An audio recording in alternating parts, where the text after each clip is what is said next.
राइटमा हुनुहुन्छ जी बब अनि लेफ्टमा हुनुहुन्छ माइला एकचोटि हल्ला गर्नु पर्यो रेडी हो माइला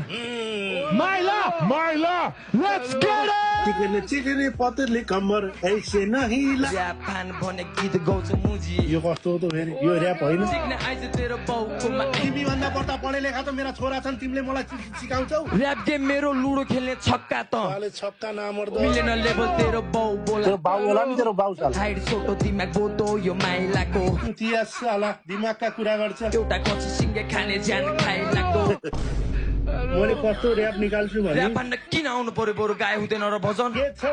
हातमा गन हप्ता छिटो गन नगर धेरै कन कन कन भेटलास फेरि